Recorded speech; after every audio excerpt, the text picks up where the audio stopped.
Assalamualaikum warahmatullahi wabarakatuh. Selamat siang Bapak Ibu. Selamat siang. Terima kasih atas kehadiran di sini ya. Sebelumnya saya di sini ingin menyampaikan atau melakukan diseminasi tentang penerapan budaya positif di sekolah di SMA Negeri 1 Karangrayong. Tapi sebelum itu, mari kita mulai dulu dengan berdoa bersama-sama. Berdoa mulai.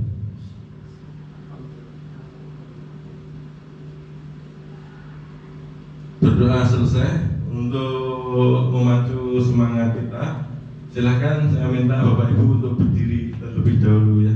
Kita melaksanakan ice breaking terlebih dahulu untuk memberikan semangat agar sampai akhir nanti berjalan dengan lancar. Kita mulai dengan tepuk sukses ya Bapak Ibu, tepuk sukses. Silahkan ikuti saya nanti. Oke, untuk tepuk sukses ya, saya kasih contoh dulu. Di hatiku ada cinta, di mulutku ada doa, di pikirku ada cita, di tanganku ada karya. Sukses, sukses, yes, gitu ya. Oke, siap, mulai. Tepuk sukses. Di hatiku ada cinta, Di mulutku ada doa, di pikirku ada cita, di tanganku ada karya. Sukses, Sukses, yes. Oke, terima kasih. Terima kasih Bapak Ibu. Lanjut gak ini? SPI-nya? SPI-nya lanjut. Lanjut. Oke. Satu lagi ya. Saya dapat menemukan 10 tambah 10 sama dengan 8 itu di mana ya? 10 tambah itu kan 20 Pak. 20 di tahun 20 kalau dipukul jam pas jam 8. Oke. Terima kasih. 10 tambah 10 sama dengan 8 itu di jam. Oke, baik. Terima kasih. Saya mulai ya, dengan diseminasi. Saya kira Bapak Ibu sudah semangat sekali untuk siang hari ini. Latar belakang penerapan budaya positif. Jadi sekolah itu merupakan tempat yang aman dan nyaman bagi murid. Hal ini sejalan dengan filosofi pendidikan Ki Hajar Dewantoro, yaitu pembelajaran di sekolah harus dapat membawa murid memperoleh kebahagiaan yang setinggi-tingginya. Melalui Merdeka Belajar, salah satu cara yang dapat dilakukan adalah dengan membangun budaya positif. Jadi budaya positif di sekolah itu perlu pembiasaan, membangun secara terus-menerus. Budaya positif pengertiannya adalah budaya positif di sekolah yaitu nilai dan kebiasaan di sekolah yang berpihak pada murid agar mereka dapat berkembang menjadi pribadi yang berani, percaya diri, mengungkapkan pendapat, kritis, hormat dan tanggung jawab sesuai dengan profil pelajar Pancasila.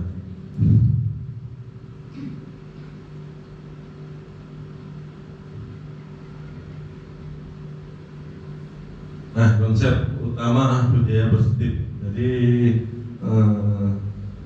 budaya positif itu terdiri dari 6 unsur pembentuknya. Jadi secara kontinu itu dilakukan berdasarkan 6 unsur di atas, yaitu unsur disiplin positif dan nilai-nilai kebajikan universal itu sendiri.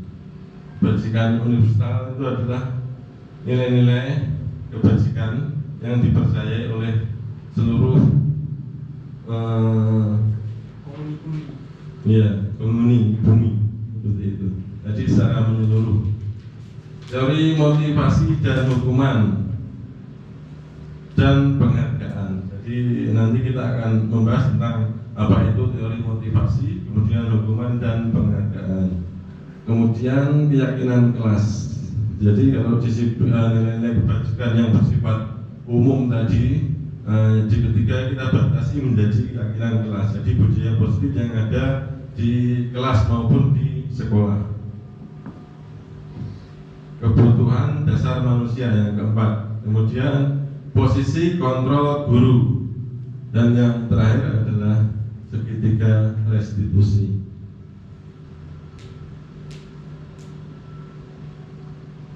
Disiplin positif dan nilai-nilai kebajikan. Disiplin merupakan sikap yang patuh dan tertib terhadap berbagai hal. Nilai kebajikan atau nilai-nilai universal adalah sifat positif manusia yang merupakan tujuan mulia yang ingin dicapai setiap individu. Tentu saja universal di sini adalah alam semesta. Gitu. Jadi nilai-nilai positif yang dipercayai oleh seluruh penghuni bumi tadi. Kemudian teori motivasi perilaku manusia. Teori motivasi perilaku manusia yang pertama adalah motivasi eksternal, yaitu untuk menghindari ketidaknyamanan atau hukuman. Apa yang akan terjadi apabila saya tidak melakukannya itu bersifat dari luar. Jadi motivasi tersebut berasal dari luar diri. Jadi hanya untuk menghindari ketidaknyamanan ataupun hukuman. Kemudian yang kedua untuk mendapatkan imbalan atau penghargaan dari orang lain. Apa yang saya dapatkan apabila saya melakukannya, misalnya dari pimpinan, gitu ya. Jadi rajin, ternyata takut sama pimpinan, itu juga itu dari eksternal. Untuk menerima pujian dari pimpinan, rajin bekerja untuk menerima pujian dari pemimpin. Kemudian yang terakhir adalah motivasi internal, tujuan disiplin positif. Jadi untuk menjadi orang yang mereka inginkan dan menghargai diri sendiri dengan nilai-nilai yang mereka percaya. Saya akan menjadi orang yang seperti apa apabila saya melakukannya. Begitu ya. Jadi motivasi tersebut muncul dari dalam diri individu. Misalnya dari murid ya, motivasi murid yang berasal dari diri murid, misalnya berangkat pagi, kemudian saling menghargai, itu termasuk dalam motivasi internal.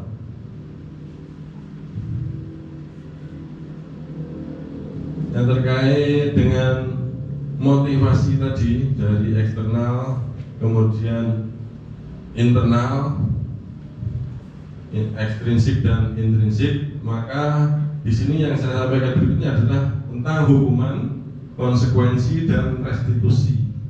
Jadi berkaitan dengan motivasi tersebut ada 3 hal yang perlu dibahas, yaitu hukuman. Hukuman itu bersifat tidak terencana, tiba-tiba. Anak atau murid tidak tahu apa yang akan terjadi dan tidak dilibatkan. Jadi hukuman biasanya tidak ada kaitannya dengan kesalahan. Nah, seperti itu. Konsekuensi sudah terencana atau sudah disepakati, sudah dibahas dan disetujui oleh murid dan guru. Jadi konsekuensi itu ada kesepakatan. Kesepakatan berasal dari pemikiran bersama. Jadi tidak ada paksaan, itu namanya kesepakatan. Kemudian restitusi, yaitu proses menciptakan kondisi bagi murid untuk memperbaiki kesalahan mereka, sehingga mereka bisa kembali pada kelompok mereka dengan karakter yang lebih kuat. Nah, di dalam restitusi ini seorang murid yang melakukan sebuah kesalahan itu tidak mendapatkan hukuman, tapi menjalankan konsekuensi. Nah, setelah menjalankan konsekuensi, restitusi ini juga mengajarkan bahwa penyelesaian masalah itu berasal dari motivasi intrinsik siswa atau murid. Jadi untuk murid yang melakukan kesalahan, mereka menyadari kesalahannya dan akan termotivasi untuk berbuat menjadi lebih baik lagi dengan berkarakter yang lebih kuat itu. Hukuman dan konsekuensi. Ya, jadi setelah mempelajari konsekuensi tadi, hukuman, konsekuensi dan restitusi, maka kita akan membahas dulu tentang hukuman atau konsekuensi. Jadi seperti yang saya sampaikan tadi, hukuman itu lebih ke tidak ada kaitannya dengan kesalahan murid. Itu yang saya garis bawahi, bahwa lari mengelilingi lapangan basket 2 kali karena terlambat hadir ke kelas. Itu yang pertama. Itu kira-kira apa? Hukuman atau konsekuensi? Hukuman. Kenapa, Pak Riz? Saya menilai kalau lari mengelilingi lapangan basket 2 kali karena terlambat hadir di kelas itu bukan karena tidak ada kaitannya dengan kesalahan yang dilakukan. Juga kehadiran yang lari 2 kali. Ya, jadi terlambat tidak ada kaitannya dengan lari. Ya. Nah, kemudian membersihkan coretan yang dibuatnya di meja tulis. Apa? Siapa yang mau menambahkan? Membersihkan coretan yang dibuatnya di meja tulis, kalau menurut saya ini adalah sebuah konsekuensi, Pak. Konsekuensi. Kenapa, Bu? Ya, karena itu sebuah tanggung jawab dia ya, karena sudah coret-coret di meja tulis, maka konsekuensinya dia harus membersihkan gitu. Jadi bentuk tanggung jawab dia gitu. Ya. Konsekuensi kalau menurut saya, Pak. Konsekuensi. Ya benar mungkin ya. Kemudian murid diminta untuk pusat 15 kali karena tidak menggunakan masker di sekolah. Ada mungkin Bapak Ali? Ini bentuk hukuman karena tidak ada hubungannya antara masker dengan push up itu. Jadi kembali ke keywordnya atau kata kuncinya ya, tidak ada kaitannya dan cenderung hukuman itu menyakitkan. Kemudian mengganti kertas tugas teman yang telah dicoret-coret. Padahal Kalau menurut saya untuk mencoret tugas teman bentuk adalah konsekuensi, karena tugas teman. Karena kertas. Bukan kertas itu Ya. mungkin berbentuk konsekuensi karena di dalam kelas itu adalah mungkin sudah ada kesepakatan, biasanya ada mungkin menciptakan suasana sekolah ya, kelas yang nyaman dan sebagainya, tidak ada salah antara teman dan teman ataupun bullying dan sebagainya. Kalau menurut saya mungkin ke konsekuensi. Ya. Jadi menggantikan kertas tugas teman yang telah dicoret-coret adalah konsekuensi. Kemudian berjemur di lapangan basket pukul 12 siang dan mengobrol dengan teman macam.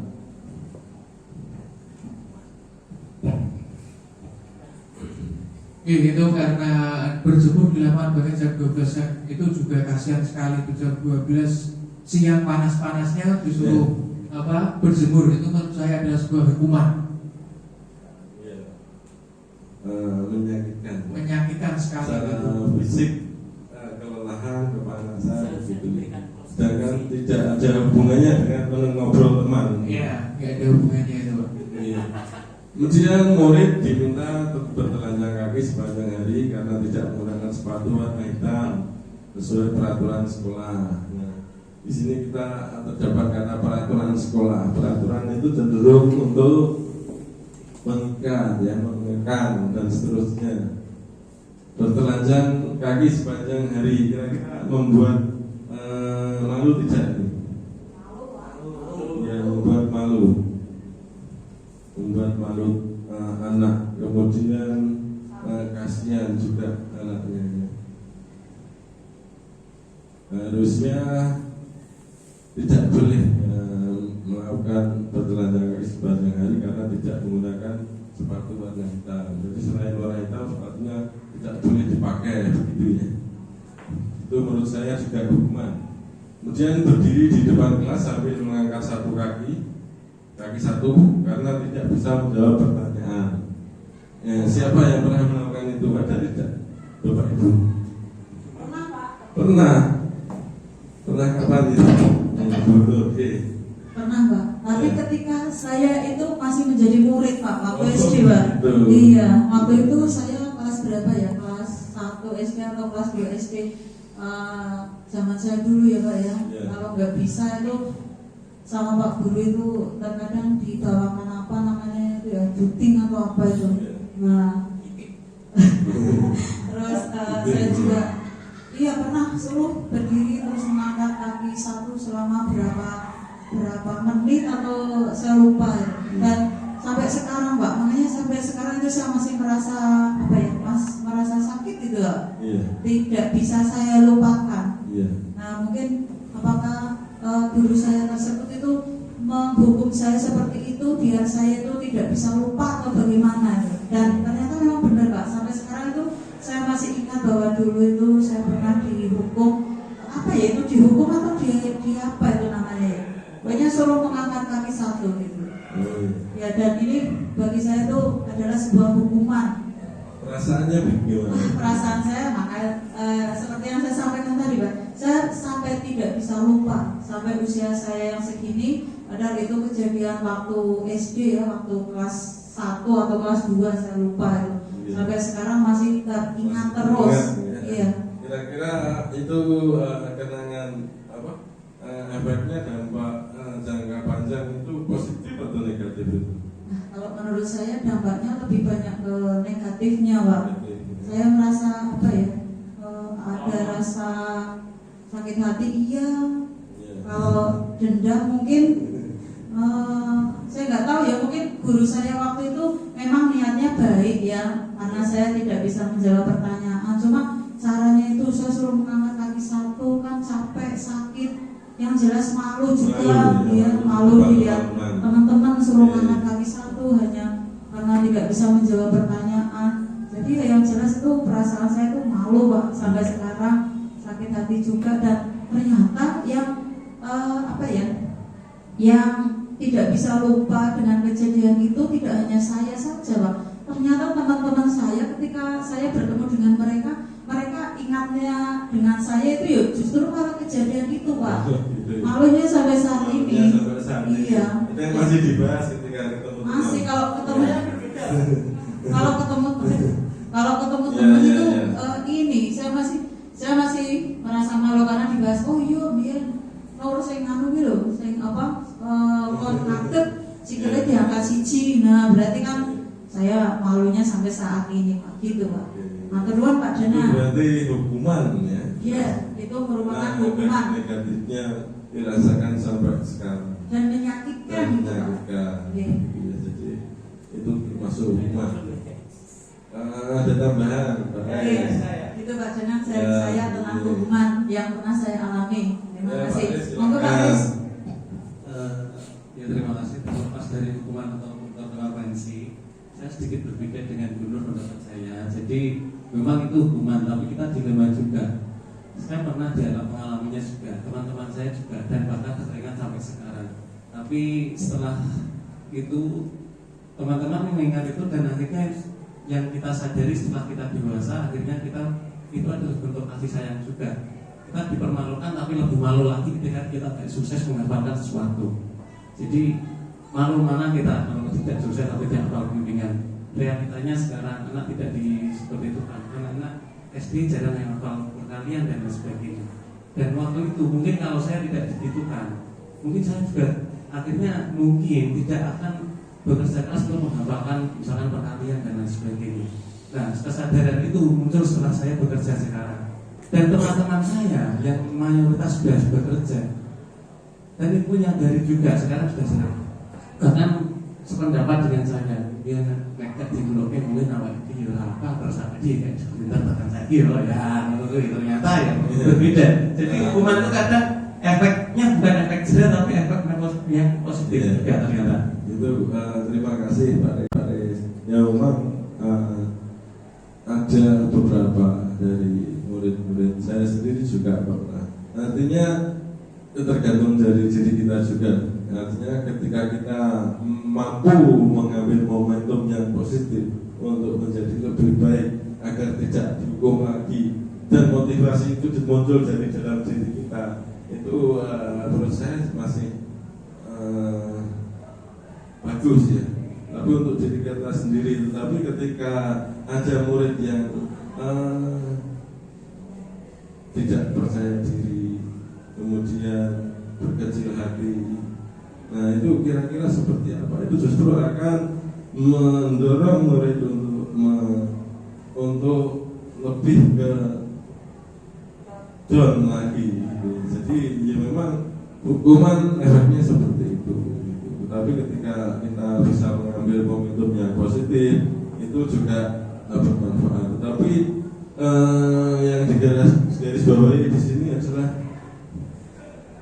mengangkat satu kaki di depan kelas, kemudian efek yang jelas terlihat kan rasa malu, kemudian nah itu tidak bisa diganti dengan apapun sih menurut saya, perasaan itu kan gitu.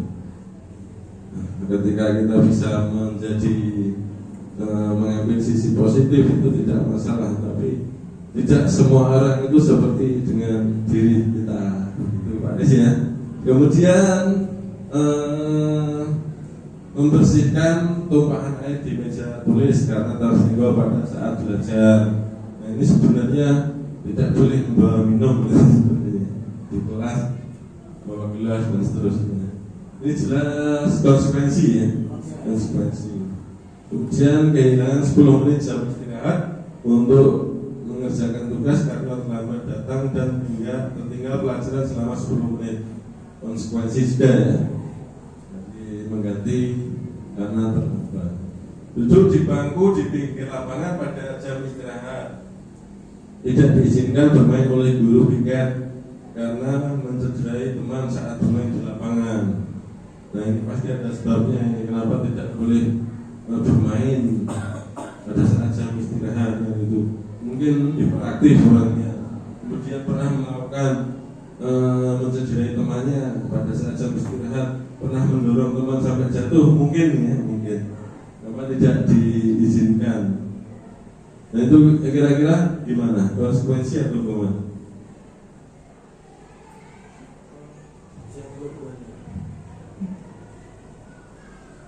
Konsekuensi ya? Karena pasti ada sebabnya. Kenapa disuruh duduk saja di pinggir lapangan? Kemudian lari mengelilingi lapangan basket 2 kali karena terlambat 10 menit untuk pelajaran PJOK. Nah ini sebagai guru PJOK ini konsekuensi ya. Ada yang menyanggah kira-kira? Ya silakan. Alex kembali menyanggah. Kira-kira apa? Kita melihat itu memang berlari 2 kali terlambat karena 10 menit. Satu, saya pelajaran kerjakan tidak selalu di lapangan.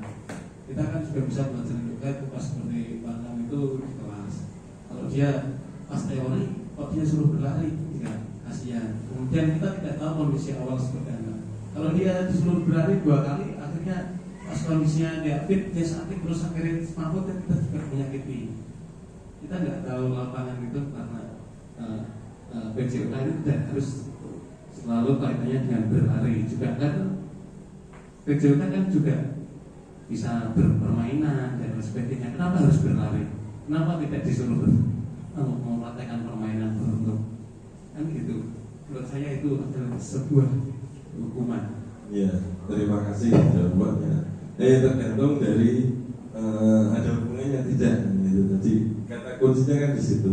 Ini pelajaran PJOK, ini terlambat dan ini lari gitu ya. Jadi yang ditekankan di sini pelajaran PJOK memang tidak selalu lari, ada pilihan lain, misalnya push up dan seterusnya. Itu selama itu masih terkaitan dan sebelumnya sudah membuat kesepakatan, itu menjadi konsekuensi.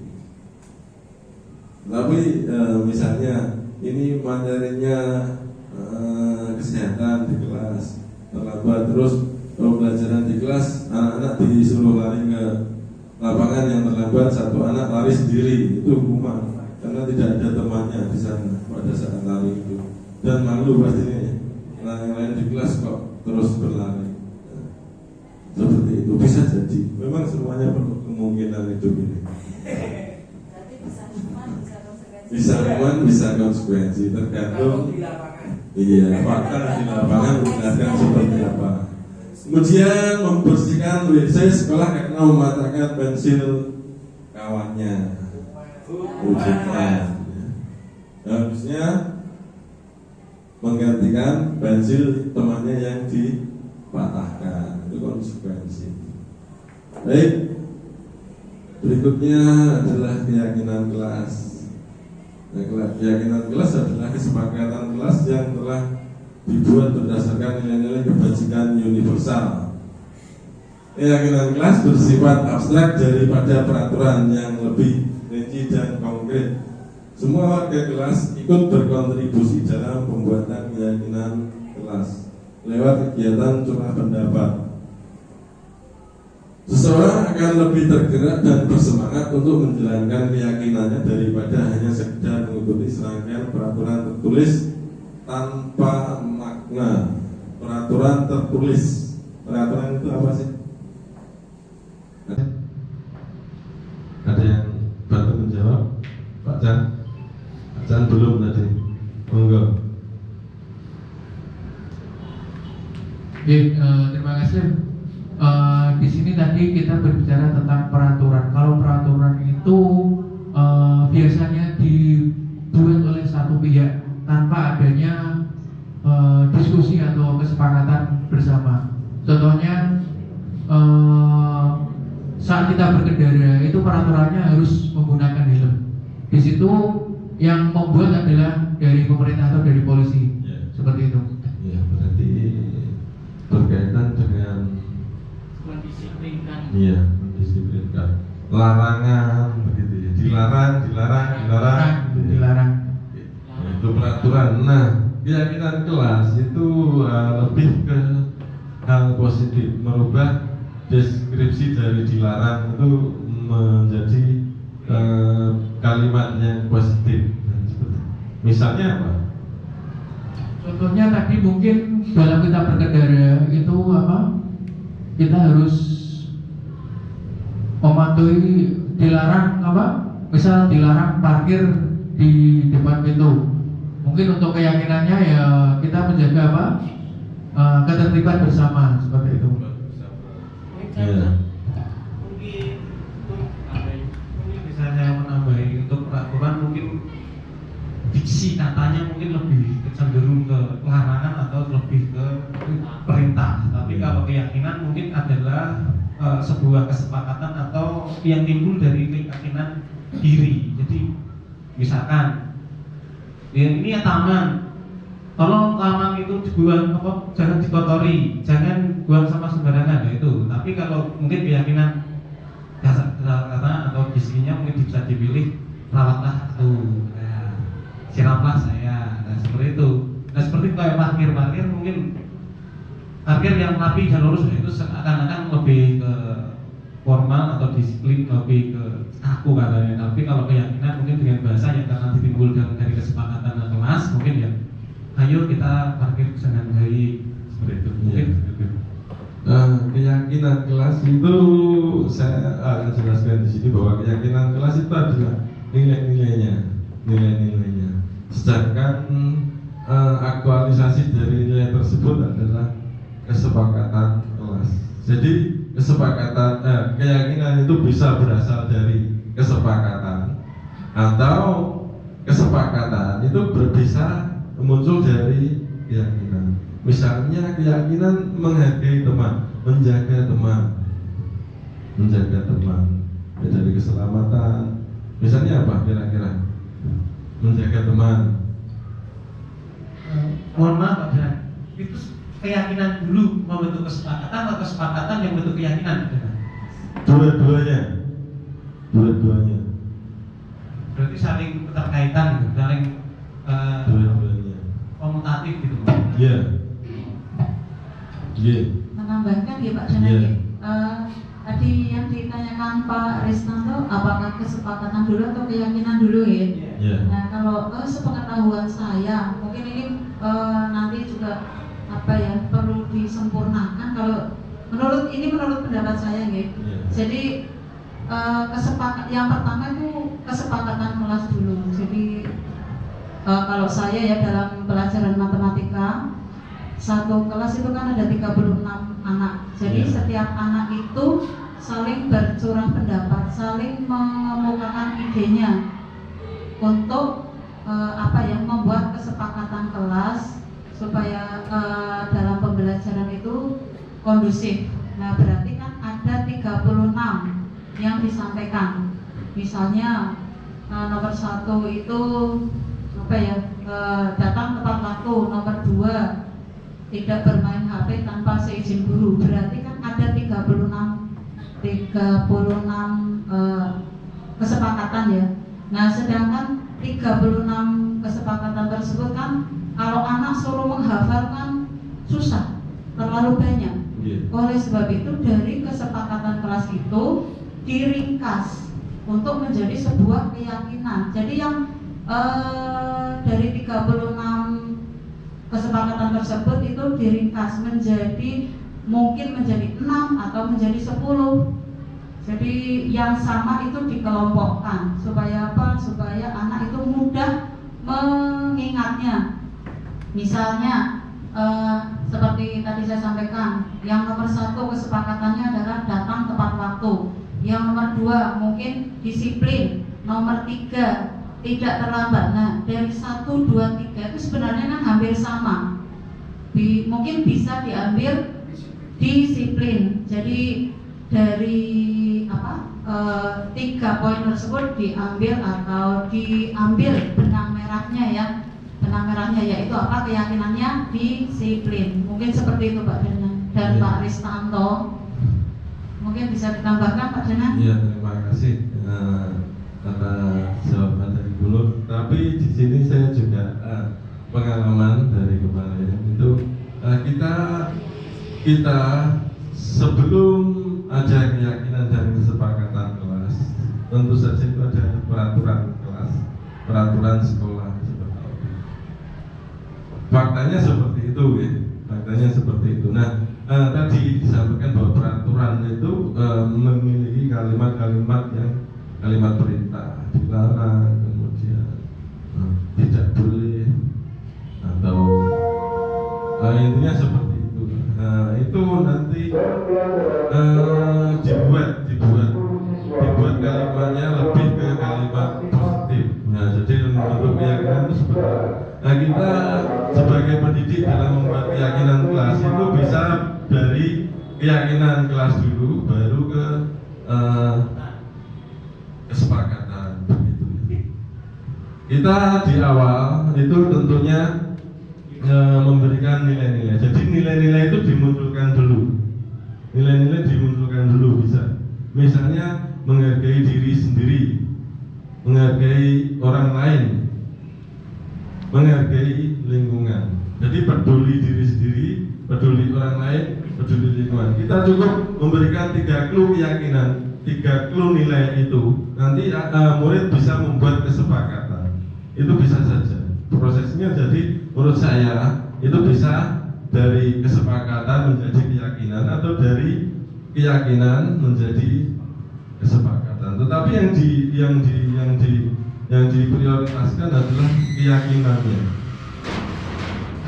Keyakinan apa? Jadi kesepakatan itu aktualisasinya, sedangkan keyakinan adalah nilai-nilainya. Begitu. Itu bisa saja menurut saya. Mungkin kita tidak sepemahaman, tapi bisa jadi seperti itu. Ya. Saya bisa menarik kesimpulan dari yang dibicarakan Gubernur dan Pak Danang. Ya. Saya sepakat dengan Pak Danang yang hari ini. Jadi saya sudah memutuskan bahwa untuk diri saya yaitu sebenarnya keyakinan dulu baru kesepakatan. Karena sesuatu itu timbul dari rasa ujian cipta. Rasa dulu. Kalau kamu tadi dari Pak Danang dari awal gambar, kalau di jalan raya nggak pakai helm, rasanya gimana? Rasa dulu baru dibuat kesepakatan atau peraturan. Jadi keyakinan dulu baru kesepakatan, bukan aturan yang dulu baru dibuat keyakinan. Mungkin yang dikatakan Pak Danang juga benar bahwa rasa atau nilai yang dirasakan kemudian akan diciptakan. Jadi rasa dan cipta. Iya, saya menggarisbawahi tidak harus dari kesepakatan dulu. Gitu. Jadi kita dengan memunculkan nilai, tadi ya Bang, kebajikan universal yang dipercaya oleh masyarakat, itu akan muncul ide bahwa saling menghargai, membuang sampah pada tempatnya. Itu dari nilai apa? Itu. Menjaga teman. Makanya saya sepakat tadi, rasa dulu baru cipta, bukan cipta baru rasa. Mungkin ada teman lain yang berpendapat berbeda, Pak Chan. Ya silakan Pak Chan. Ini kalau ini saya juga setuju sama Bu Nur. Enggak, ini bukan. Iya, bukan kita bersama apa? Dua-duanya. Cuma pemikiran saya itu kalau tadi keinginan dulu misal disiplin dulu, berarti dari kata disiplin baru kita ngecar-ngecar ke peraturan. Iya. Bukan berarti kita untuk kalimat misal kita induktif, berarti seperti itu. Bukan kesepakatan, bukan peraturan, tapi kesepakatan. Kesepakatan berarti dari keyakinannya apa? Disiplin. Dari disiplin baru dijabarkan. Kalau menurut saya tadi setuju dari Bu Nur.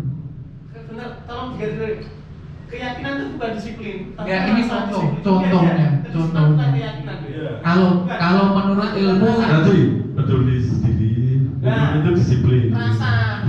kalau menurut yang saya baca, ilmu yang saya baca itu bahwa suatu keyakinan itu dapat muncul dari adanya dari adanya kesepakatan tadi seperti itu. Ya ini bukan yang pasti, ini kita saling bertukar pendapat aja. Intinya sama saja. Intinya sama saja. Saya tidak menyalahkan juga yang dari kesepakatan ke keyakinan. Tetapi dengan memunculkan nilai kebajikan itu kan sudah dipercaya. Jadi dengan sebaiknya kita nilainya apa? Peduli teman, berarti kan tidak menghina, menghargai teman. Banyak sekali kesepakatan yang bisa diambil dari situ. Itu kita tinggal cukup 3 clue tadi ya. Misalnya saya contohkan peduli teman, peduli diri, peduli lingkungan, membuang sampah. Kita kan cinta dulu baru menikah, bukan menikah dulu baru cinta gitu. Ya ini udah seperti itu. Jadi rasa dulu baru ada sebuah kesepakatan kan. Bukan kesepakatan dulu baru timbul rasa kan. Tapi bisa jadi setelah dijodohkan terus ketemu rasa bisa jadi. Bisa jadi. Pak Dedi bilang rasa dulu baru cinta ya kan. Kita pakai itu bisa taruh nikah dulu baru cinta. Lanjut Pak, besok. Saya ada contoh tadi, saya sudah membuat keyakinan kelas. Nah ini kelihatan ya. Ini tak ada di grup answer anak cinta. Nah ini sudah kesepakatan PJOK yang contoh kesepakatan PJOK yang sudah saya buat. Ini saling berkolaborasi dan aktif dalam pembelajaran, tidak berbicara sendiri saat kegiatan pembelajaran, kemudian tidak menggunakan HP pada saat pembelajaran kecuali jika diizinkan, saling menghormati dengan tidak mengejek atau membuli teman. Kemudian selalu menjunjung tinggi upaya keselamatan diri sendiri dan teman di lapangan. Karena saya PJOK, jadi upaya keselamatan teman itu menjadi hal yang paling saya garis bawahi. Artinya kita harus menjunjung tinggi keselamatan diri sendiri dan teman. Seperti tadi saya sampaikan, jaga diri, jaga teman, dan jaga lingkungan.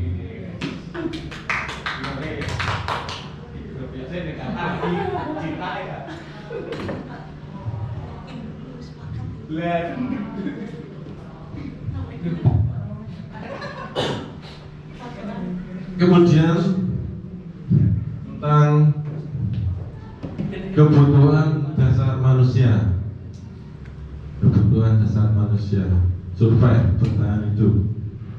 Bahasa Jawanya sandang, papan, pangan, itu termasuk survive atau bertahan hidup. Jadi harus punya sandang, pakaian yang layak, bagus, papan, rumah, itu kebutuhan dasar survive. Kemudian apa tadi? Pangan, jaringan kebak, itu ayam pikirannya. Jaringan ngerti? Yang kedua adalah belonging.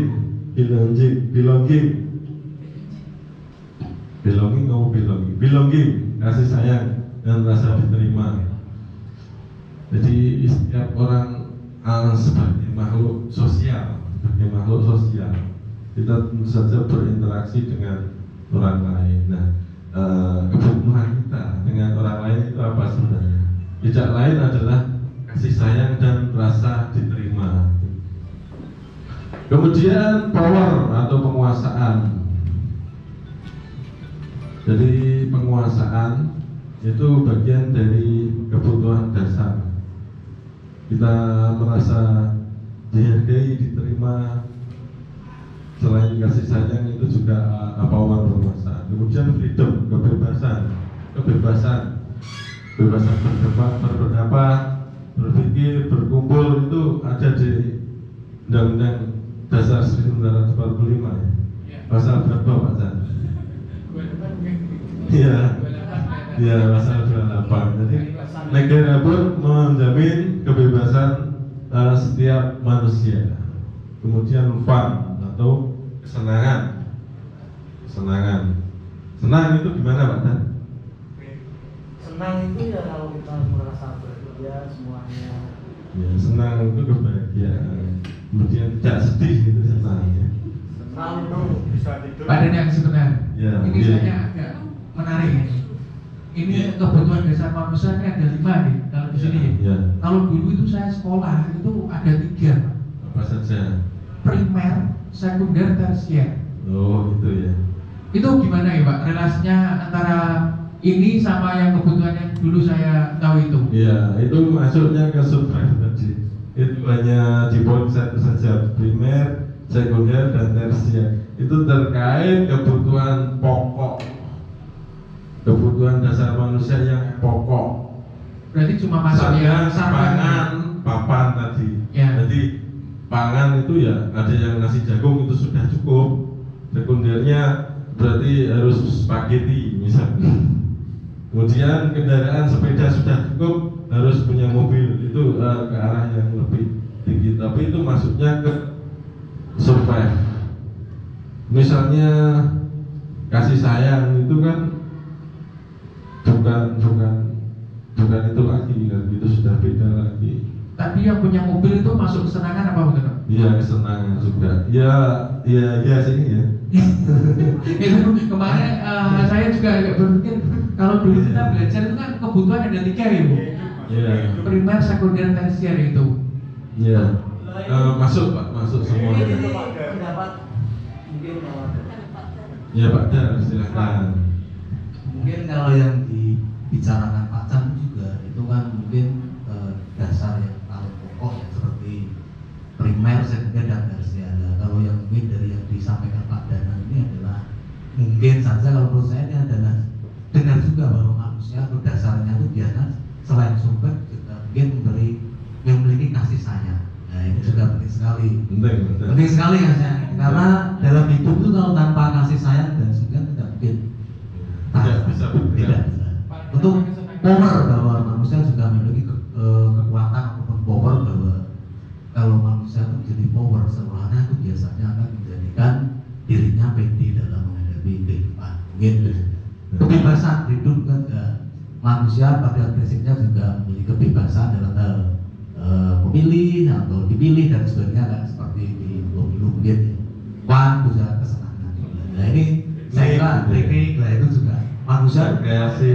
Kalau yang sekunder primer kan benar tadi kata pokok ya. Tapi kalau pada dasarnya secara individu manusia ini 5 ini saya kira sudah mewakili pada. Mungkin dari dosen. Ya, terima kasih banyak Dokter. Kita lanjut ya. Nah ini kita bahas. Semua orang senantiasa berusaha untuk memenuhi kebutuhannya dengan berbagai cara. setuju ya tentang kebutuhan. Jadi kita manusia dewasa itu berpikir kebutuhan. Manusia kecil, anak-anak itu kebutuhannya apa? Yang paling utama. Apakah sandang, pangan, papan? Kasih sayang. Iya, bermain, kasih sayang, kesenangan, fun tadi ya. Ya kalau kita lihat di haknya anak mungkin Pak Denan. Iya. Anak itu mungkin hak untuk hidup dulu. Oh hidup dulu. Kalau Maksudnya ke survei. Ya sebenarnya, nah itu Ke survei. Ya. Iya, terima kasih. Untuk diterima suaranya. Iya. Mungkin anak juga mungkin idenya dan sebagainya itu juga harus diterima di masyarakat. Iya. Iya. Bila mereka tidak bisa mendapatkan kebutuhannya dengan cara yang positif, maka cenderung mereka akan mendapatkannya dengan cara yang negatif. Itu prinsip itu apa ya? Ya bisa kemungkinan, bisa kepastian. Ya. Seorang murid yang tidak begitu berhasil secara akademik, mungkin kebutuhannya akan kekuasaan tidak terpenuhi di sekolah. Oleh karena itu, mungkin dia akan mencoba untuk memenuhi kebutuhan kekuasaannya dengan mencoba mengatur orang lain di lapangan bermain atau bahkan menyakiti mereka secara fisik. Sebagai guru, kita dapat melibatkannya dalam kegiatan yang memberi peluang murid tersebut membuat pencapaian yang berarti. Jadi kebutuhan penguasaan itu ingin mendapatkan kesempatan yang sama, ingin dihargai begitu. Jangan terus justifikasi bahwa seorang anak yang nakal itu nakal, kamu nakal, seperti itu.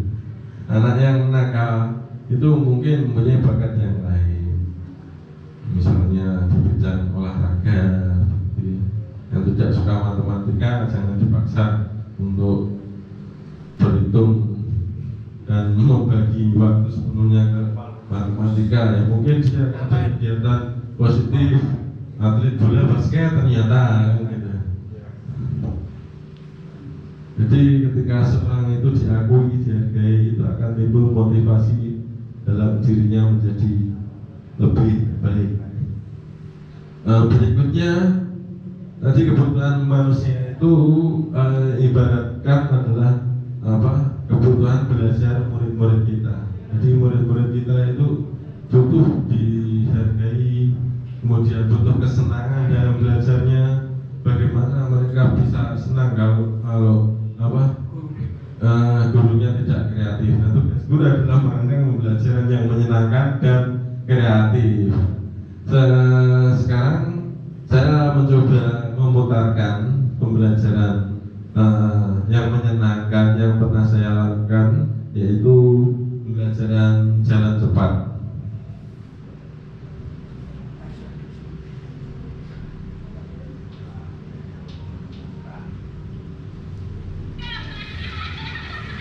Dengan permainan.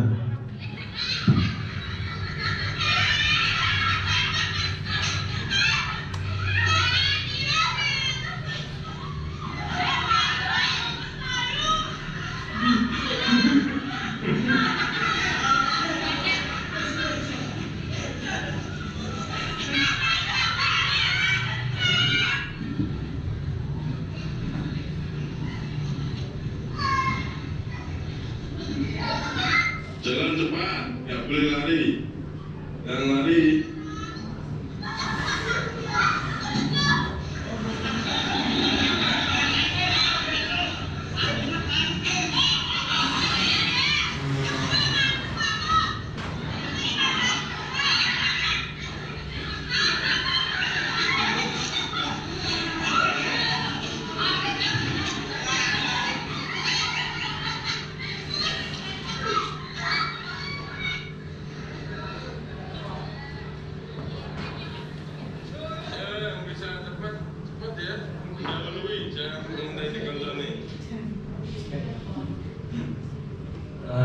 terkait kebutuhan murid tadi.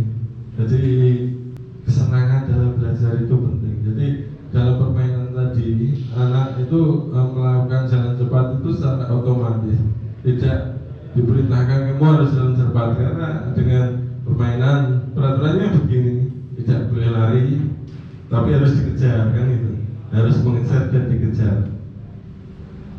Dengan menerapkan permainan tersebut itu anak secara tidak langsung sudah melakukan pembelajaran jalan cepat, tapi tidak ada paksaan sama sekali ya. Kemudian menyenangkan. Kunci dari pembelajaran yang berpihak pada murid itu menurut saya murid harus tenang terlebih dahulu. Asal murid bisa tertawa kita sudah bahagia. Kemudian bagaimana kan itu? Bagaimana kita menuntun murid, menumbuh kembangkan minat dan bakat murid dengan cara kita itu mau kasih apa? Guru kan hanya sebagai petani ibaratnya. Murid itu adalah jagung, kemudian kacang, padi, jadi berbeda-beda. Berikutnya posisi kontrol. Posisi kontrol ini guru. Tadi di apa? Kebutuhan dasar itu adalah murid. Guru tidak butuh, guru sudah bahagia. Guru membahagiakan murid-muridnya. Posisi kontrol guru, satu penghukum, yang kedua pembuat rasa bersalah, 3 teman, 4 pemantau, 5 manajer. Nah, apa itu? Posisi kontrol penghukum, pembuat merasa bersalah, teman, pemantau, dan manajer.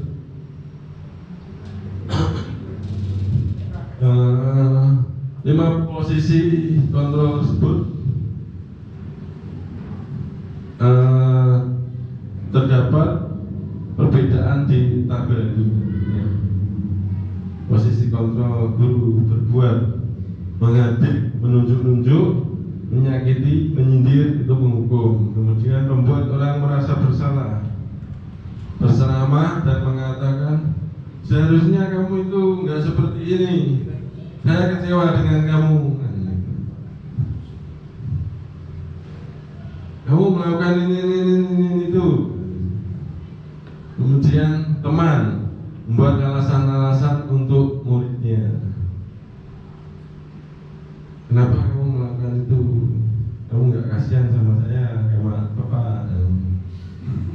Itu seperti itu sebagai teman ya. Kita menganggap murid-murid kita adalah teman kita. Kamu tahu kan itu salah. Kenapa kamu melakukan itu? Kamu tidak kasihan karena sebagai teman gitu ya. Kemudian memantau, menghitung dan mengukur. Memantau ini lebih ke menghitung dan mengukur. Jadi dari keyakinan tadi dikembalikan ya. Dikembalikan kesepakatannya apa? Kamu berarti melanggar kesepakatan yang mana? Kamu harus bagaimana? Itu pemantau. Kemudian manajer mengajukan pertanyaan-pertanyaan. Manajer itu yang pertama menstabilkan identitas, ya, menstabilkan identitas. Setiap orang itu pernah melakukan kesalahan. Saya juga pernah berbuat salah. Tidak ada manusia yang sempurna. Jadi murid itu bahwa kesalahan itu adalah sebuah kewajaran. Jadi tidak terus menyalahkan. Kamu salah, kamu terlambat lagi. Nah, enggak seperti itu. Kemudian kalau kamu tidak melakukannya, awas ya, rasakan itu pengukur. Kamu seharusnya sudah tahu. Ibu apa ini? Ibu lelah sekali mengatakannya karena terus-terusan kan. Saya lelah sama sikap kamu yang seperti itu. Terus-menerus kamu lakukan. Itu membuat rasa bersalah. Kemudian teman tadi, ayolah lakukan demi saya. Karena kamu adalah teman saya. Kemudian pemantau dan manajer. murid ketika dihukum hasilnya adalah memberontak, menyalahkan orang lain atau berbohong. Jadi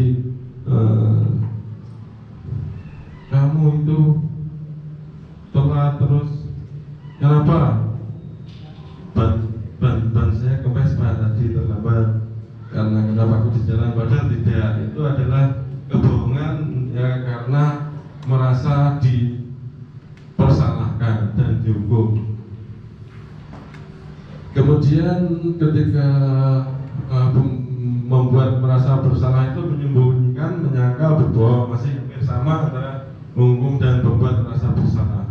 Kemudian jika posisinya adalah sebagai teman, maka akan muncul ketergantungan, ya, seolah-olah terlindungi. Kemudian sebagai pemantau adalah menyelesaikan diri bila diawasi, gitu ya. Apabila ketahuan bersalah, dikembalikan ke kesepakatan dan melanggar. Itu ketika tidak ada kesadaran kalau nggak tahu. Kemudian menguatkan pribadi yang sebagai manajer, artinya tidak diawasi dan tidak dipantau oleh guru pun. Secara motivasi intrinsik yang muncul adalah memperbaiki kesalahan dan mencari solusi permasalahan. Murid berkata, biarkan saja, nanti juga marah-marah lagi. Jadi hukuman itu melekat, ya. Dan sampai kita dicap sebagai pendidik yang hobi menghukum. Saya dulu juga sering seperti itu, tapi sekarang sudah sadar mungkin, ya. Kemudian membuat orang merasa bersalah itu murid pasti berkata, maafkan saya tidak akan mengulanginya lagi.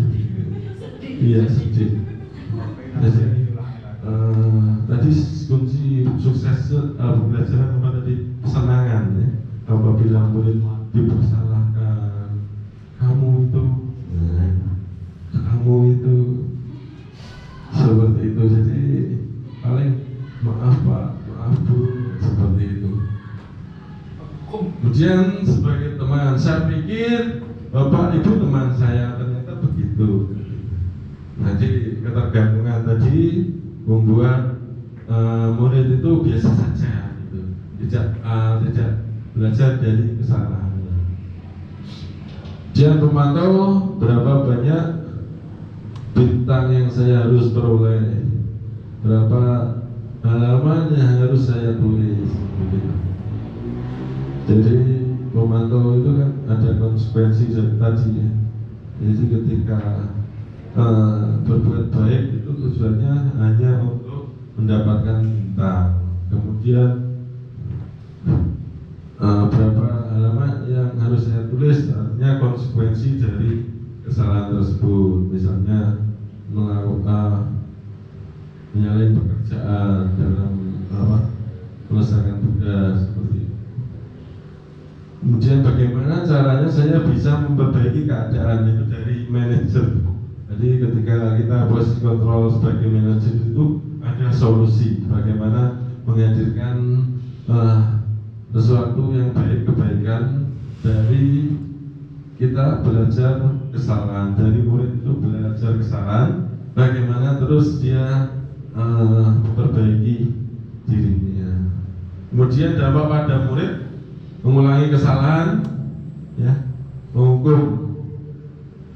mengulangi kesalahan, kemudian membuat merasa bersalah. Murid itu merasa rendah diri, ya, lalu dipersalahkan, gitu. Sebagai teman, negatifnya adalah lemah, tidak mandiri, tergantung tadi, ya, karena tadi merasa terlindungi dan ketergantungan. Pemantau menitik beratkan pada sanksi atau hadiah yang untuk dirinya. Jadi pemantau itu kan kembali ke kesepakatan, ya, konsekuensi dari apa yang dilakukan. Apabila melanggar, kemudian apabila berprestasi dapat hadiah dan seterusnya.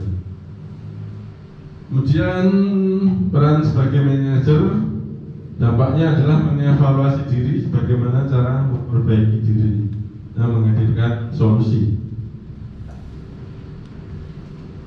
Ada pertanyaan mungkin Bapak Ibu terkait 5 posisi kontrol. Kira-kira Bapak Ibu mau jadi posisi kontrol yang seperti apa? Begitu, monggo. Ada satu pertanyaan, Bu Nur Hayati, Uji Rahayu. Nah itu tadi yang mau saya sampaikan Pak. Yeah. Sudah disampaikan Pak Danang. Tadi seperti apa Bapak Ibu ingin jadi posisi yang mana? Nah itu justru yang mau saya tanyakan Pak. Dari 1, 2, 3, 5 posisi kontrol tersebut, menurut Pak Danang itu posisi yang paling ideal itu yang mana gitu? Dan apakah boleh kita itu sebagai guru itu menjadi atau di posisi sebagai penghukum?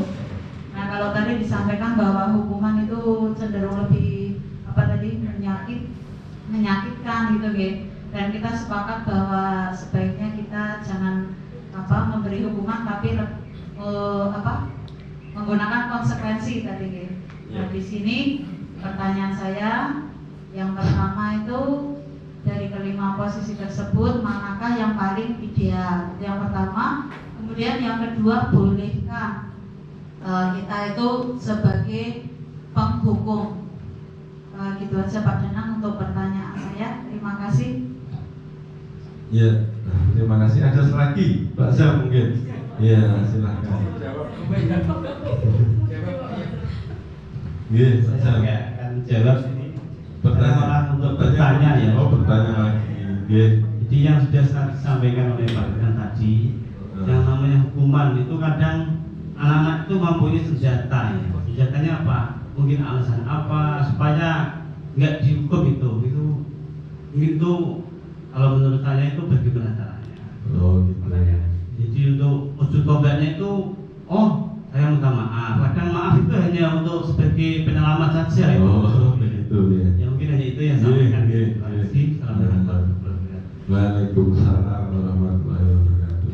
Baik, Bapak Ibu, saya akan mencoba menjawab apa yang ditanyakan Bu Nur Hayati tadi, bahwa saya di sini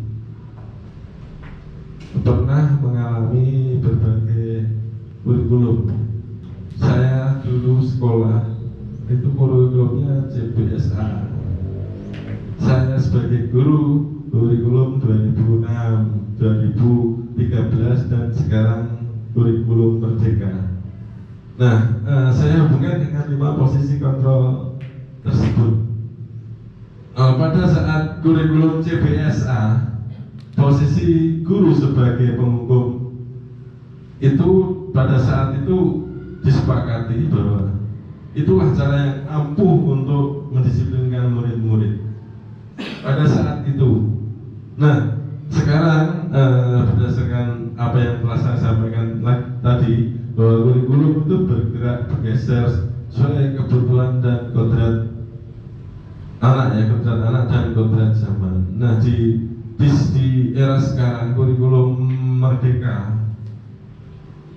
menghukum anak itu tidak sesuai dengan kemerdekaan belajar. Ini bukan pilihan,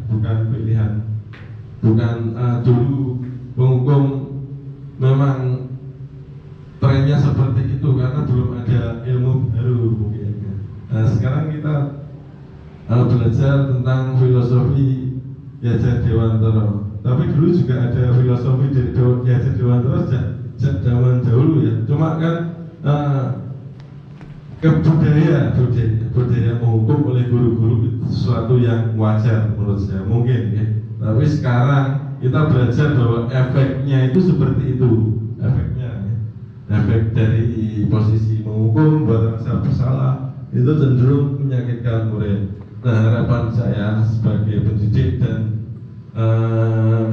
belajar tentang 5 posisi kontrol tersebut, maka saya menyarankan dan meyakini bahwa posisi kontrol sebagai manajer itu sementara ini adalah yang terbaik. Karena apa? Baik itu adalah relatif menurut saya. Mungkin baik sekarang 20 tahun lagi akan berbeda. Mungkin guru penghukum tahun 90-an itu menjadi tren begitu. Itu jawaban dari saya, Bu Nur Hayati. Semoga puas dengan jawaban saya. Terima kasih. Pak Samsuri apa tadi ya pertanyaannya? Oh iya, untuk biar anak itu jerah gitu ya, tidak alasan lagi. Nah itu justru itu Pak, posisi kontrol sebagai manajer itu menghadirkan solusi atas permasalahan. Jadi kesalahan memang wajar, kita pernah melakukan kesalahan. Nah sekarang saya di sini bukan untuk menghukum kalian, menghukum kamu. Saya mencari solusi terbaik atas apa yang kamu lakukan. Berbuat salah itu sesuatu yang wajar, tetapi bagaimana kamu memperbaikinya ke depan seperti itu. Jadi komunikatif, bahasa mengajak, memberi solusi itu adalah posisi kontrol kita sebagai manajer. Jadi anak itu termotivasi dalam dirinya untuk berubah, bukan karena paksaan, bukan karena hukuman, bukan karena disalah-salahkan kan seperti itu. Jadi kesadaran tumbuh itu dalam diri murid supaya murid itu mampu melakukan perubahan. Begitu dari saya. Puas tidak ini Bu Nur sama Pak Sam? Iya, terima kasih. Intinya disesuaikan dengan kodrat anak dan perkembangan zaman. Iya Bu. Itu yang bisa dari pemikiran saya seperti itu. Mungkin ada masukan yang lebih baik. Kalau tidak ada ya mungkin saya bisa menjawabnya seperti itu Bu ya. Segitiga restitusi, apa itu segitiga restitusi? Tujuan proses menciptakan kondisi bagi murid untuk memperbaiki kesalahan mereka, sehingga mereka bisa kembali pada kelompok mereka dengan karakter yang lebih kuat. Melalui restitusi, guru dapat membantu murid menjadi lebih memiliki tujuan disiplin positif, serta memulihkan dirinya setelah berbuat salah, membantu murid untuk jujur pada diri sendiri dan mengevaluasi dampak dari kesalahan yang dilakukan, memberikan penawaran bukan paksaan. Nah ini selaras dengan posisi kontrol kita sebagai manajer. Ada tiga tahapan dalam segitiga restitusi, yaitu validasi tindakan yang salah. Ini tadi misalnya anak terlambat masuk sekolah, validasi tindakan yang salah, bahwa mereka itu terlambat itu sesuatu yang wajar. Kesalahan itu bisa terjadi pada siapapun gitu. Yang penting tidak diulangi tiap hari begitu ya. Kemudian menanyakan keyakinan, kira-kira kalau terlambat itu seperti apa, kamu akan ketinggalan pelajaran dan seterusnya. Kemudian kamu akan gini. Tetapi kemudian menstabilkan identitas itu yang perlu dilakukan dulu ya. Menstabilkan identitas, kemudian validasi tindakan yang salah, dan menanyakan keyakinan itu tadi, keyakinan adalah pada diri murid ya, yang muncul. Keyakinan adalah keyakinan dengan nilai tentang kebajikan universal yang ada yang sudah saya jelaskan di awal. Nah, kebajikan universal di sekolah itu berbentuk keyakinan kelas maupun keyakinan sekolah. Nah, mereka meningkat keyakinan apa? Tidak menghargai orang lain atau tidak mau bekerja sama seperti itu. Tahapan segitiga restitusi yaitu menstabilkan identitas. Nah, tadi tidak ada yang manusia yang sempurna. Validasi tindakan yang salah. Kamu pasti punya alasan mengapa melakukan hal itu. Kamu bisa menceritakan kepada Bapak Ibu guru. Jadi kenapa dia berbuat kesalahannya dan sebagainya. Misalnya tidak memakai sepatu hitam, oh sepatu hitamnya basah kemarin kehujanan, seperti itu. Keyakinan kelas tadi sudah saya jelaskan juga. Kemudian apakah bersedia untuk memperbaiki kesalahan? Nah, itu yang utama. Jadi setelah memperbaiki kesalahan muncul solusi dan memperbaikinya.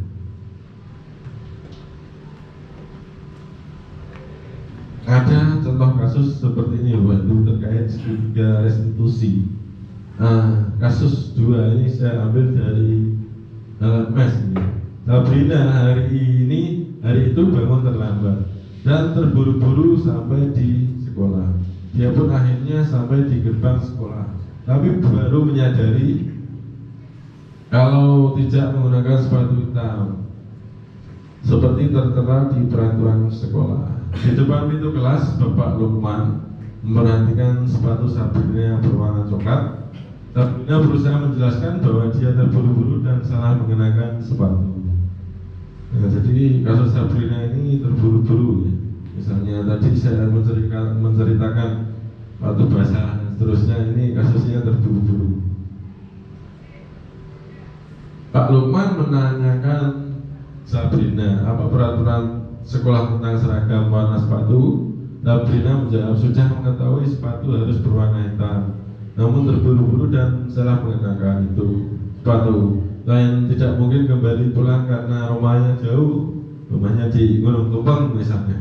Pak Lukman tetap bersikeras pada peraturan yang berlaku dan mengatakan, ya sudah, kamu sudah melanggar peraturan sekolah, kamu salah, sudah terlambat, salah pula warna sepatunya. Segera buka sepatumu, kalau tidak bisa mengenakan sepatu warna sesuai peraturan. Di sini Sabrina suruh telanjang kaki dari pagi sampai pulang sekolah. Sabrina meminta maaf dan mohon kembali pada Pak Lukman agar tetap dapat mengenakan sepatunya dan berjanji tidak akan mengulangi kesalahannya. Namun Pak Lukman tidak mau. Tidak, kamu telah melanggar peraturan sekolah. Kalau tidak sanggup ambil sepatu di rumah atau diantarkan sepatu ke sekolah, ya sudah, kamu tidak bersepatu saja seharian di sekolah. Sekarang copot sepatumu dan silahkan belajar tanpa sepatu seharian. Sabrina pun dengan berat hati mencopot sepatunya dan memberikannya kepada Pak Lukman. Seharian dia tidak berani berkeliling sekolah karena malu dan lebih banyak berdiam diri di kelas tanpa alas sepatu. Nah, kira-kira dalam kasus di atas, jika posisi apakah yang diambil oleh Pak Lukman? Jelaskan dan apa indikatornya. Ya, yang bisa menjawab siapa nih? Oh, Pak Chan. Silahkan Pak Chan. Kasus Sabrina. Dalam kasus Sabrina ini saya akan berusaha menjawab. Di sini posisi kontrol yang dilakukan Pak Lukman yaitu pembuat merasa bersalah yang pertama, Pak. Tadi karena Sabrina dikatakan tadi gimana pertanyaannya? Katakannya bahwa ya sudah, silakan copot sepatumu yang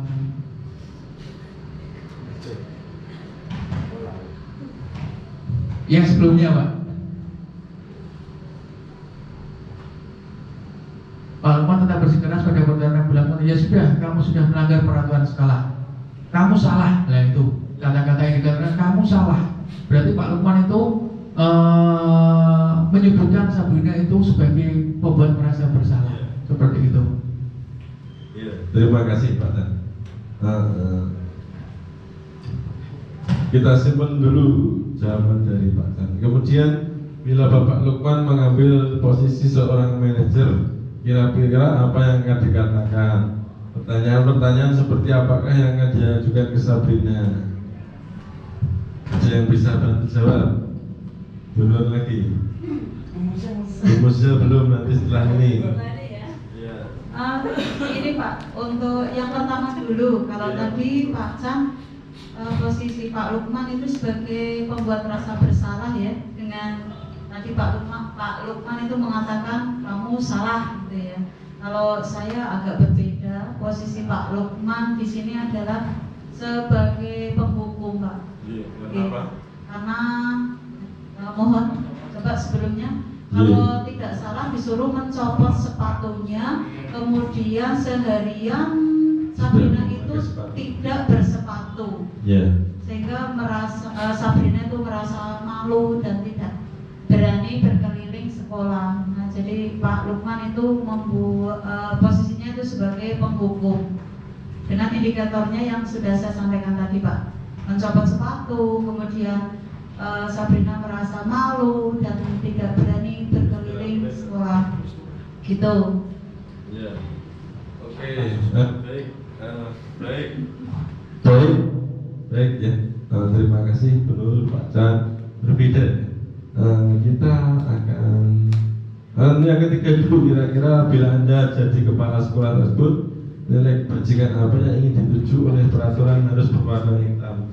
Kira-kira kenapa kok di sekolah itu sepatu harus berwarna hitam? Silahkan Bu Musa menjawab pertanyaan yang ketiga. Jadi ketika saya jadi kepala sekolah, biasa. saya mengharapkan siswa atau murid-murid itu memakai sepatu hitam agar tidak ada kesenjangan sosial. Jadi ketika ada sepatu putih, ada sepatu hitam, jadi siswa itu berangkat sekolah bukan untuk ya, jadi mereka tuh hanya gaya-gayaan, Pak. Kalau sepatu putih kan lebih keren. Akhirnya teman-teman yang lain yang tidak bisa mengikuti itu kan menjadi minder, ada kesenjangan di situ.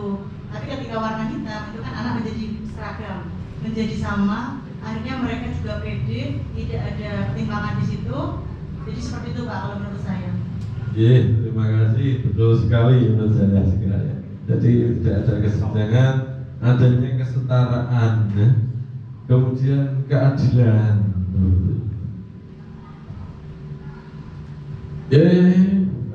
Berikutnya jawaban dari kasus Sabrina ini. Sikap posisi kontrol yang diambil oleh Pak Lukman yaitu penghukum. Tadi yang benar berarti benar. Tapi saya juga tidak mutlak menyalahkan Pak Chan, ya. Ada indikator yang Pak Chan juga memilih mengapa Pak Lukman itu menjadi pembuat merasa bersalah. Tetapi seperti tadi saya sampaikan, menghukum dan membuat rasa bersalah itu perlu kita hindari sebagai seorang pendidik, karena mencederai anak, mencederai perasaan mereka, kemudian mencederai motivasi mereka. Dilihat dari ya sudah, kamu sudah melanggar aturan sekolah, kamu salah, kamu terlambat, salah pula warna sepatunya. Sekarang buka sepatumu kalau tidak bisa menggunakan sepatu sesuai peraturan. Nanti Sabrina disuruh telanjang kaki seharian.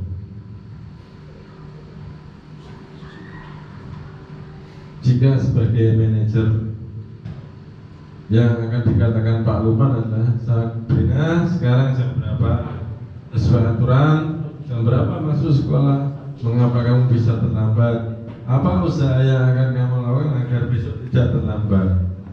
Sabrina, warna sepatumu kok beda dari temanmu yang lain, mengapa kamu memakai sepatu yang berwarna tidak sesuai, apa yang akan kamu lakukan agar besok kamu memakai sepatu yang sesuai aturan. Jadi tidak menyalahkan, tapi bahwa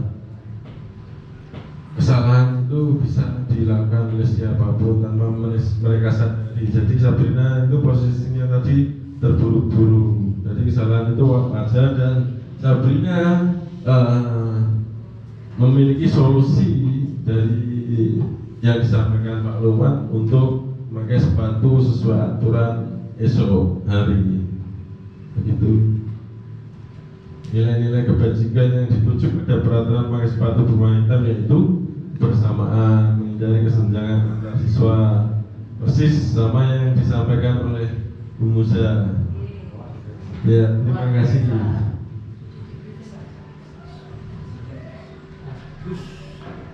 Terima kasih.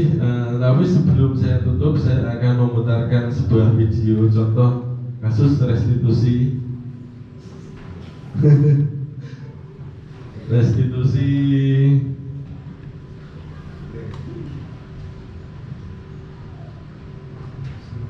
tidak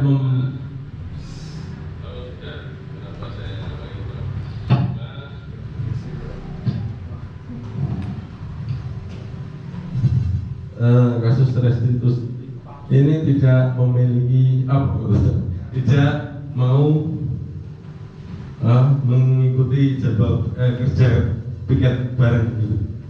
Jabatan. Dimas, tahu tidak kenapa saya pakai di sini? Orang tahu saya, Pak. Orang tahu ya. Iya. Kemarin ini kan ada piket dia. Iya, ada. Sama siapa itu? Itu saya, Resti dan juga Joko. Tapi kok agamanya hanya Resti dan Joko saja? Iya, Pak. Itu kemarin saya keluar sekolahan untuk jajan di warung Pak. Itu kira-kira gimana? Benar atau salah? Itu salah. Oh ya, kasihan sama Joko sama Resti. Ya, sebenarnya kasihan juga Pak sama mereka. Ya. Berarti kamu tahu, kalau kasihan kamu tahu salahnya. Saya tahu salah saya. Apa salahnya? Saya meninggalkan mereka dan saya memilih untuk keluar dari sekolahan untuk jajan di warung. Ya memang setiap orang itu pernah melakukan kesalahan ya Dimas ya. Jadi tidak ada manusia yang sempurna. Saya sini memanggil Dimas bukan untuk menghukum Dimas karena tidak mengerjakan tugas kebersihan kelas dengan baik. Tetapi bagaimana Dimas ke depannya supaya tidak mengulangi perbuatan Dimas lagi. Jadi tidak boleh lagi meninggalkan tugas sekolah seperti tugas sekolah. Kira-kira kenapa sih alasannya apa sebenarnya? Karena saya itu Pak dengan merasa bosan mengerjakan tugas pikir yang seakan-akan nggak selesai. Iya. Karena hanya berpikir ya. Iya. Ya kamu tahu sendiri kan kelas kita kan sekolahnya bukan sekolah yang muridnya banyak. Sekolah kita baru merintis. Kita muridnya cuma 12 orang. Gitu. Jadi bertiga itu sudah cukup menurut saya. Iya. Ya. Kira-kira kamu mengajar apa? Saya itu mengajar kegiatan kelas yang nomor 3 atau kita sebutnya itu kan kita kayak kelas yang 3 ya. Yang pertama itu kita menghormati, yang kedua kita ada bekerja, yang ketiga jangan diterima dan kita peduli. Tapi saya mengajar yang peduli itu tadi. Bekerja juga ya. Kerja juga mau bekerja belakang juga kelas kita. Biasanya peduli ya. Kamu kan tahu ya tadi kasihan sebenarnya dengan mereka harus bertiga saja tidak selesai apalagi berdua kan. Iya. Jadi Dimas menyadari itu kan. Kira-kira setelah ini apa yang akan Dimas lakukan? Aksi yang saya akan lakukan saya akan melakukan ataupun merubah sikap saya seperti itu dan dengan tiket kelas kita menjadi. Ya tentunya kamu sangat suka sama Resti. Kira-kira gimana? Saya akan minta maaf kepada Resti dan Joko atas saya yang meninggalkan mereka saat menghabiskan kelas saya. Tapi yang pertama harus minta maaf dulu. Dan saya apresiasi kamu mau menjadi koordinator. Kamu kan jadi ketua kelas, jadi memberikan contoh yang baik, bukan terus meninggalkan dan menyuruh temannya saja. Gitu. Nah kedepannya kamu menjadi koordinator terus melaporkan secara baik.